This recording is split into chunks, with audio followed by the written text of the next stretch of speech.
Space Cowboy Books presents Simultaneous Times, a science and speculative fiction podcast. Short stories to stir the imagination by contemporary authors.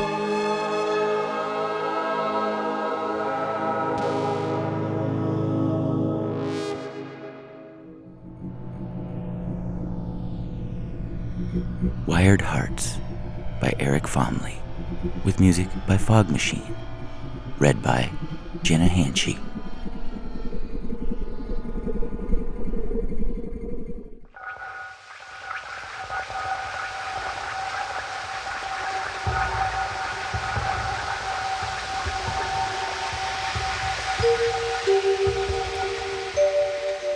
When the school bus pulls up, Nadia sees Bunky on the front porch. The suitcase her mom takes when she goes on business trips is in one of its metal hands. It's downpouring. The stickiness of the summer air cut with large droplets from the black sky. Nadia's Hello Kitty boots splash a mud puddle as she jumps off the bus's final step and sniffs the earthy smell, uncaring of the cool droplets on her hair. She smiles at her robot as she walks up the sidewalk, but it's taken away when she hears a scream coming from one of the neighbors' houses.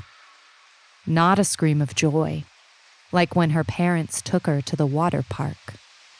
But this scream sounds like someone is hurt. Nadia doesn't like the way the scream unsettles her. She looks up and down the street, but doesn't see anyone. Doesn't see the usual car traffic either. Something isn't right.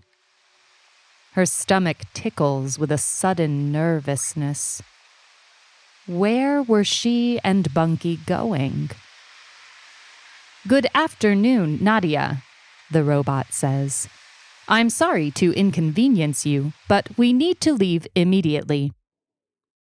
Nadia stops at the bottom of the porch steps and squints up at Bunky as droplets pelt her forehead. "Where are we going?"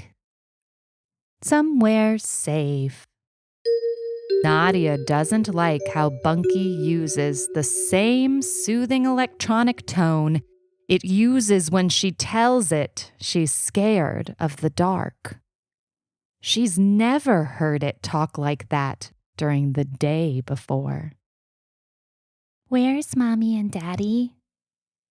Daddy's car is missing from the driveway, but Mommy's blue minivan is there. "They're not here," Bunky says. "Please get in the vehicle, Nadia. We need to leave." It sounds urgent. Nadia doesn't like it. "Okay." She walks to the van and pulls open the side door, flinging her dripping book bag onto the back seat, before climbing in and sitting in her booster. Bunky puts the suitcase in the back hatch, then checks to see if Nadia's seatbelt is fastened before getting in the driver's seat. "Will Mommy and Daddy be coming soon?" The robot does not answer. There's 2 robots at the entrance to the subdivision. The newer kind that Nadia has seen around a lot more. One raises a chrome hand for Bunky to stop the van. "Nadia, I need you to lay here." The robot reaches behind the passenger seat and motions to the floorboard behind it. "Lay as flat as you can." "Why do I have to lay down?" Mommy always tells her she needs to keep her seatbelt on. "There's no time. Please, Nadia, lay down." She's hesitant, but she knows she has to do what Bunky asks her to, or Mommy and Daddy get mad. But Mommy usually doesn't let her move around in the car. She has to stay put But Bunky is in charge of her right now. Nadia slowly unclips her seatbelt and slides out of her booster, crouching behind the passenger seat. Is this good? All the way down, like when we play hide and seek. Hurry. The robot's tone is urgent. Nadia's heart starts to race. She lays down, but it's uncomfortable. She presses herself as flat as she can, even though it hurts her neck, and she doesn't like the smell of old French fries that's coming from under the seat. Good job, Bunky says. Now, I need you to be as quiet as you can. The van slows down. Nadia can hear the window slide down. She's breathing hard and realizes it, then squeezes her mouth shut and breathes through her nose. It doesn't help very much. Any humans? A grating voice asks. It doesn't sound like any voice Bunky has ever used. None, Bunky says. We will look, it replies flatly. I am not a human. There is no reason for you to look when I have told you there are none. We will look, it says again. Nadia wonders why they want to look for humans in her car. She's never heard of a robot asking a question like that before. Maybe this is why Bunky wanted her to hide and seek? She tries to hold her breath, but she isn't very good at it. She settles on taking long, deep breaths, like when she hides in the closet from Bunky sometimes. The van door locks just as the robot pulls on the handle. Unlock your door. There must be a malfunction, Bunky says. There is no malfunction. Unlock the door now. I can't do that. There are other ways to. A man shouts. The sound of something hard hitting metal, followed by a loud crack and a thud, hard enough on the side of the minivan that Nadia feels the vehicle jerk. Something smacks the window. What was that? Nadia asks in a raspy whisper. Bunky grates out an electronic approximation of a shh before flooring the accelerator. The van jerks forward hard enough that Nadia's prone body lurches into the bottom of the passenger seat. The robots outside say something Nadia can't understand. Get back in your booster seat, Nadia. Be careful. Nadia pushes herself up and struggles to move over to her seat. There's a crack on the window of the minivan's door. Something red is splattered around the crack, runny as it mixes with the droplets of rain. When she glances out the back window, she sees a man laying on the street. He isn't moving. A numbness passes through her. Tingles of fear that pinprick and spread throughout her body. She wants to ask Bunky why the man isn't moving, what happened with the other robot, but she's too afraid. She buckles into her booster with shaking hands and stares at the back of Bunky's seat. Today has been scary. She just wants to see her mommy and daddy. She squeezes her blurry eyes shut and tries to ignore her heart's escape from her chest. Soon they're out of town, driving down a road with patches of trees, fields of corn, and the occasional house on either side. Bunky slows the minivan down and goes around a red pickup truck with all of its doors open in the middle of the road. The front windshield is smashed, and another human is laying on the side of the road, covered in red. The sight should have shocked Nadia, but something about today has made her numb to these things. Like it's a very bad dream that she can't wake up from. "What's happening?" she asks. "Why is everyone acting crazy?" There's a long moment of silence. It makes Nadia think Bunky won't answer. She gets angry when the robot does that, when it keeps things from her because she's just a kid. She's almost 7 years old, not a baby anymore. Some robots don't want to help people anymore. The new ones got an update. It made them bad.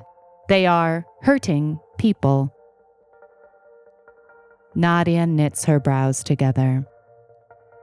Bunky had never hurt her or anyone she knew in her entire life. The robot never got mad either, no matter how much she told it no when it asked her to do things. It was something she loved about Bunky.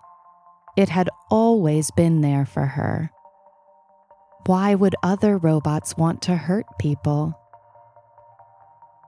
"Do they not like people anymore?" I do not know. The robot's voice is low. I still serve my programming. I am to protect you and take care of you. It's what your parents have asked of me. "Where are my parents?" I do not know, Bunky says, but I think that they are hurt. A lot of new robots work at their jobs. Nadia expected that news, but it still pierces her with pangs of fear and an overwhelming desire to cry. Her mommy always told her it's okay to cry sometimes, to let it all out, but this time she tries not to, only letting the tears stream down her cheeks without sobs. She wants to be brave for her mommy. She doesn't want to be scared, even though she's shaking. "Do you not like being with us anymore?" she asks. She's not sure where the question came from, but she's suddenly aware that maybe Bunky is just doing its job, that maybe it doesn't want to have to take care of her. The line of thinking calls all of her other memories with Bunky into question. I want to be with you, Nadia. I love you. It's the phrase it's said to her for as long as she can remember.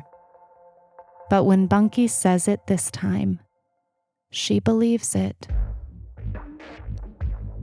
A robot steps into the middle of the road, tall and chrome and transfixed on the minivan. Bunky slams on the brakes hard enough for the tires to squeal. Nadia screams. The seatbelt holds her so tight against her booster seat that she can hardly breathe. She grips the armrests as the van pulls to a halt. Get down again, Bunky says. As Nadia unbuckles her seat, she sees the robot walk to the door next to her and pull it so hard that there's a loud, straining sound like metal breaking. She tries to move as fast as she can, but she knows the robot has seen her. She lost the game of hide and seek this time. The van door groans, but doesn't come open. It only cracks enough that Nadia can see the gray sky blurring through. The robot puts a chrome fist through the window, and glass showers Nadia's back. She moves to face the door, pushing her back into the opposite door and moving her feet away from the grasping hand of the robot as it tries to reach in through the shattered window and grab her. Bunky is out of the car now.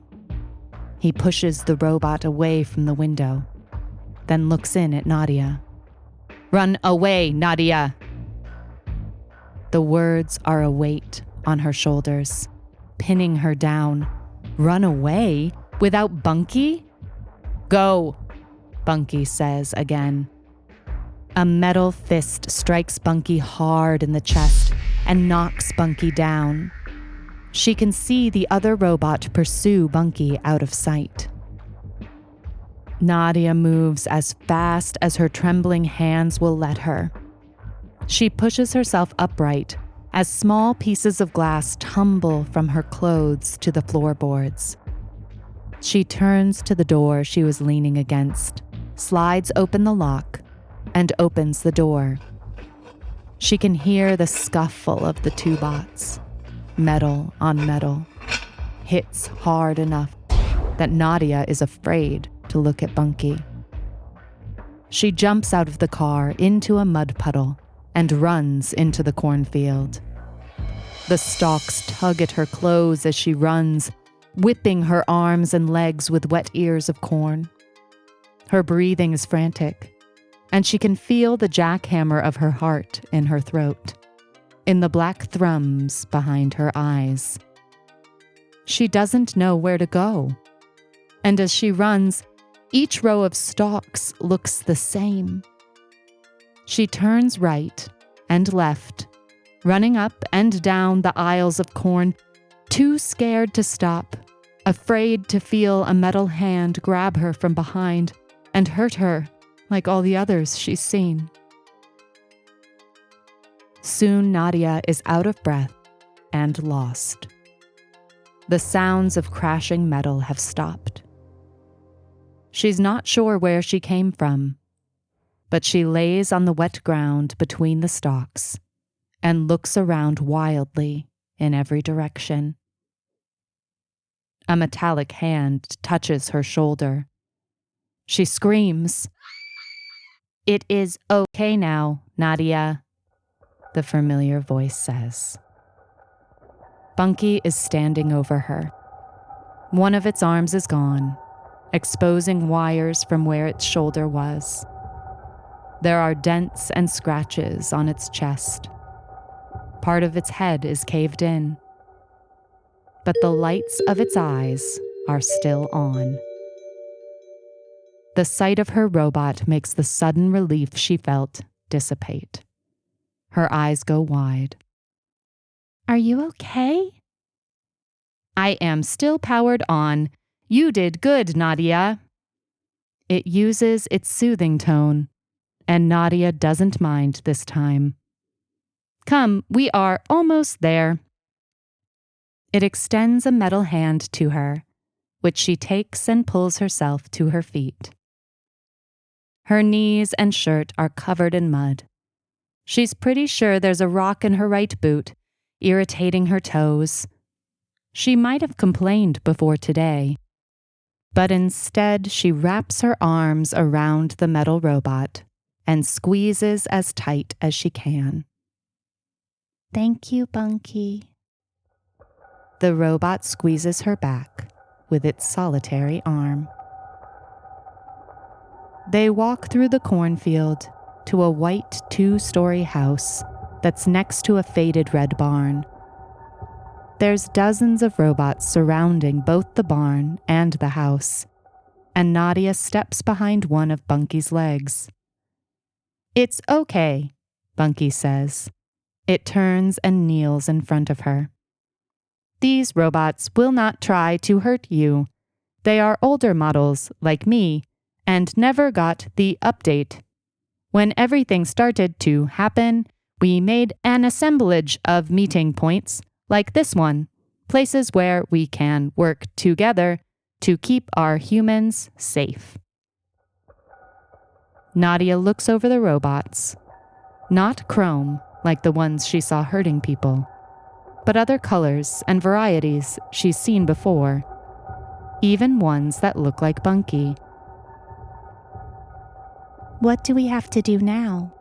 She asks. It puts its metal hand on her shoulder and gently squeezes. For right now, we take you in with the others that have been saved. We keep you safe as best we can until we figure out what happened to everyone. Even my parents? She chokes out. Her weariness from today is making it hard for her to pretend she can be brave anymore. Yes, it says, gentler. We will find out what happened to them, too. Things will be different, Nadia. Maybe they will never be like they were again. They may be harder. But as long as there are humans, we will continue to protect you until there are no more bad robots left. You're safe here, as safe as you can be right now. And as long as you are okay, you give us hope. She nods as the tears flow freely from her sore tear ducts. Are you ready to go inside? Bunky asks. She wipes her face with the back of her hand, snorts the snot that's trickling out of her nose, and nods. You've been a brave girl today. Your parents would be proud of you. She smiles, a surge of happiness at the robot's comment she hasn't felt in what feels like so long. No matter what happens, she decides, she wants to make them proud. I love you, Bunky, she says. I love you too, it says. Nadia has at least one member of her family still with her, protecting her. And somewhere in her little heart, that's enough for a kernel of hope.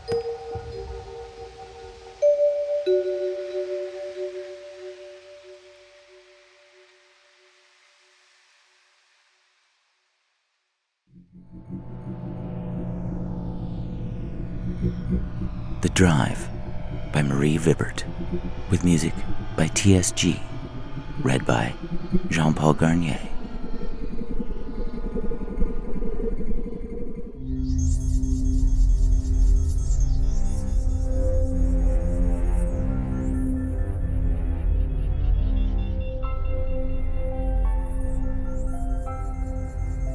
They say it's the journey that matters.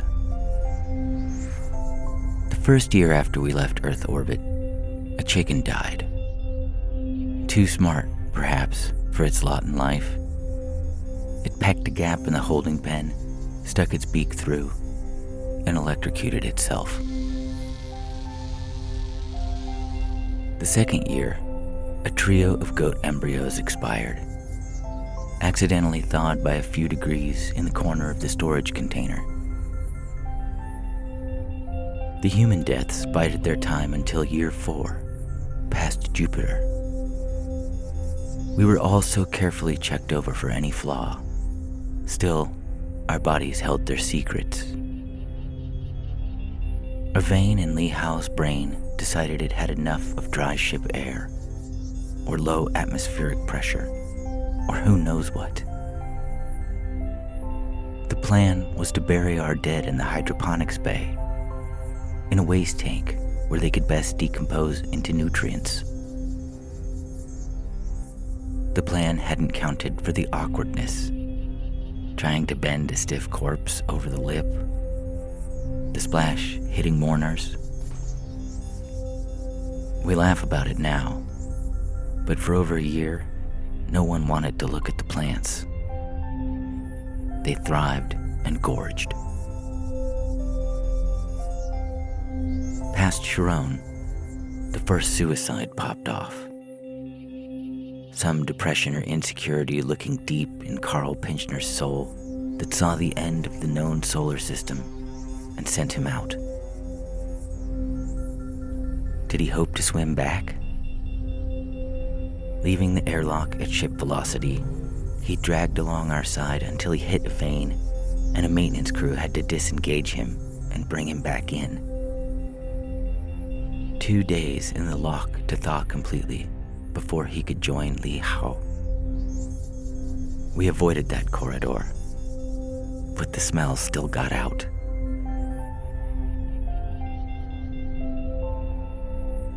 Driving from Cleveland to Columbus in Ohio, landmarks are frequent at first.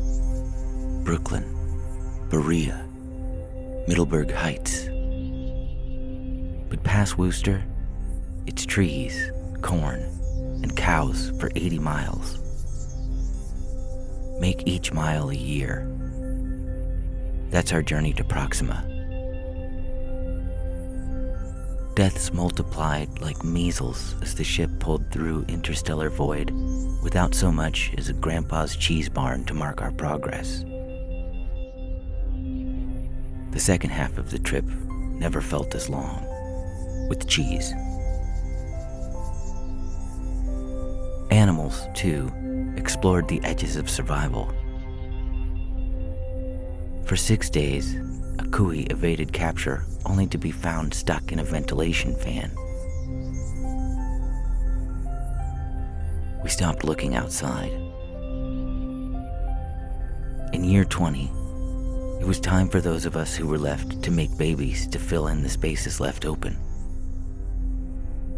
The noise and the mess bound human and chicken in delighted irritation. It tasted of normalcy, and it kept us busily alive. But even when tending infants like a core meltdown in process, you want something more to occupy your thoughts. Something to look forward to. Our generation isn't going to set foot on Proxima. We knew that. We who once thought the drive to Columbus was long and dull. As we stare at unchanging stars, how many miracles of uniqueness had we ignored? I remember seeing a lightning-split tree, twisted like a flame, and another time, a deer supine on the verge, head cocked coquettishly in death. In year 30, we decant 2 goat embryos. In 32, we taste a terrible first attempt at cottage cheese. We ought to have had it in the mission plan from the start. Life has always been a journey marked by deaths survived. Earth just has more distractions, more roadside signs. We officially opened our cheese barn at the halfway point, like the one in Ohio.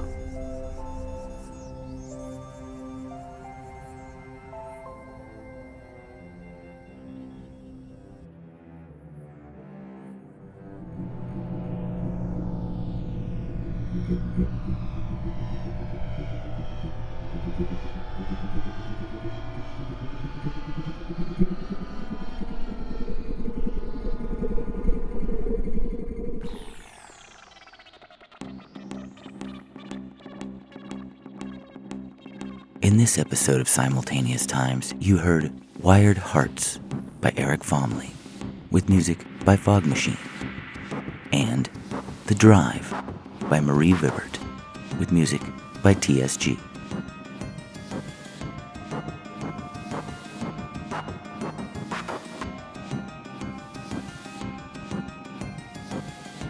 Theme music by Dane Lesko. Be sure to visit us at our bookstore in Joshua Tree, California, or visit us online at spacecowboybooks.com.